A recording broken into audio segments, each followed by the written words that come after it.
পাঁচলার ছবি আপনাদের দেখাবো, যেখানে চাষিদের কাছ থেকে জোর করে জমি দখল করা হচ্ছে এমনটাই অভিযোগ, এবং তাকে ঘিরেই কিন্তু আজকে রীতিমতো অগ্নিগর্ভ হয়ে উঠল পরিস্থিতি।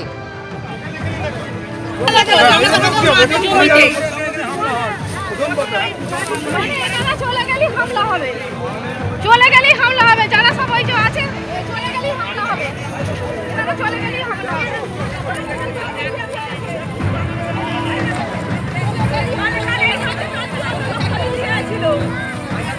গতকাল প্রায় একই ধরনের অভিযোগ উঠেছিল কাকদ্বীপে, যেখানে জোর করে জমি দখল করা হচ্ছিল এমনটাই অভিযোগ উঠেছিল। আর আজকে পাঁচলার রীতিমতো অগ্নিগর্ভ হয়ে উঠল পরিস্থিতি। হাতে মোটা বাঁশ লাঠি নিয়ে পথে বেরিয়ে পড়লেন মহিলারা। এলাকায় নামাতে হলো পুলিশ বাহিনী, নামাতে হলো র্যাব, হাতে ঝাঁটা হাতে লাঠি, মহিলারা পথে। হাওড়ার পাঁচলার ছবি। সুনীত হালদার আমাদের প্রতিনিধি রয়েছেন আমাদের সঙ্গে। সুনীত, কি কাদের বিরুদ্ধে মূলত এই অভিযোগ এবং কতদিন ধরে এই জমি জবরদখল করা হচ্ছে, কি অভিযোগ করছেন স্থানীয়রা? দেখো কুসুমিতা, আজ সকাল থেকে কার্যত পরিস্থিতি অগ্নিগর্ভ হয়ে ওঠে পাঁচলার জুজুরসাহা গ্রাম এলাকায়।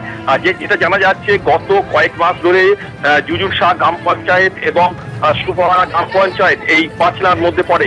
এই দুটো গ্রাম পঞ্চায়েত এলাকার একটা এলাকায় বেশ কিছু জমিতে তাতে ছাই ফেলা হচ্ছে, এবং একই সঙ্গে ওখানে একটি দিঘি আছে, বিরাট বিশাল জলাশয়, সেই জলাশয়ে মাটি ফেলে দেওয়া হচ্ছে বলে অভিযোগ।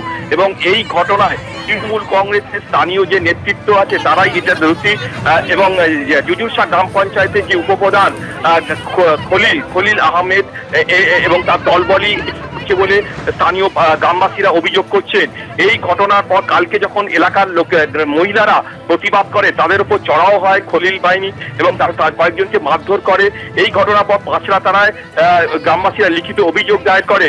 এরপরে কিন্তু আজ যখন তারা দল বেঁধে আসে খলিল বাহিনী, তখন গ্রামের মহিলারা হাতে লাঠি বাঁশ এবং ঝাঁটা নিয়ে তারা প্রতিরোধ করে এবং তারা প্রতিবাদের রাস্তায় নামে, এবং যেসব ফ্লাইয়াসের গাড়ি আসছিল তাদেরকে আটকে দেয়।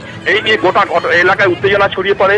খবর যায় পাঁচলা থানায়, ঘটনাস্থলে বিরাট পুলিশ বাহিনী এবং র্যাব পায়, এবং এলাকার যে বিএলআরও তিনিও ঘটনাস্থলে যান।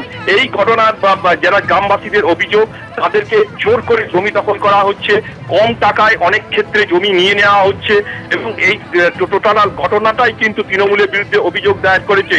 যদিও স্থানীয় যে তৃণমূলের এমএলএ গুলশান তিনি যাবতীয় অভিযোগ অস্বীকার করেছে। তার বক্তব্য বিজেপি এটা নিয়ে রাজনীতি করছে, এই ঘটনার পেছনে বিজেপি কয়েকজনকে উস্কে দিয়ে এই ধরনের কাজ করছে, এবং প্রশাসনের ব্যবস্থা নেবে এমনটাই তিনি জানিয়েছেন। ধন্যবাদ।